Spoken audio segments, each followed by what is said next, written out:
Price Lord. கர்த்தர் நல்லவர். வாழ்க்கையில் சில பேர் சொல்வதை கேள்விப்பட்டிருந்திருப்போம்.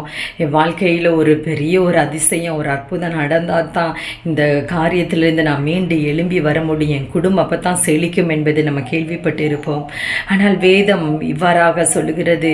வேதத்தில் நாம் எடுத்துக்கொண்டால் நாகமான் என்ற ஒரு குஷ்டரோகி, அவர் எலிசா தீர்க்கதரிசியை குறித்து கேள்விப்பட்டு அவர் வருகிறார்.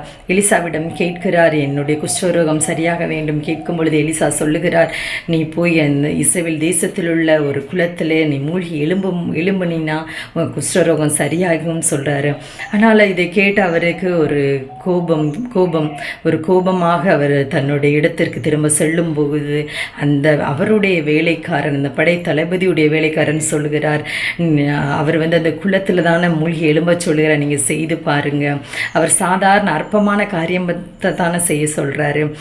இதே நேரத்தில் அவர் பெரிய காரியத்தை ஏதாவது பெருசாக செய்ய சொன்னா நீங்கள் செய்து இருப்பீங்கள்ல, இதை ஒரு நேரம் ட்ரை பண்ணுங்கன்னு சொல்லும் பொழுது அவர் சொல்வதை கேட்டு அந்த குளத்தில் மூழ்கி எழும்பும் பொழுது அவருடைய குஷ்டரோகம் எல்லாம் சரியாகிறது.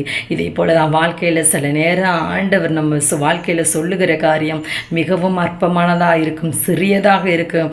நமக்கே அது ஒரு பார்வைக்கு ஒன்றுமில்லாதது போல இருக்கலாம்.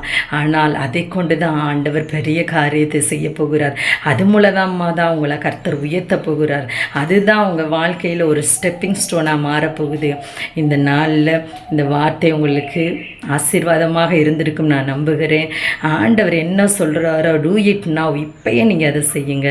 ஆண்டவர் தாமே உங்களை ஆசீர்வதிப்பாராக. ஆமென்.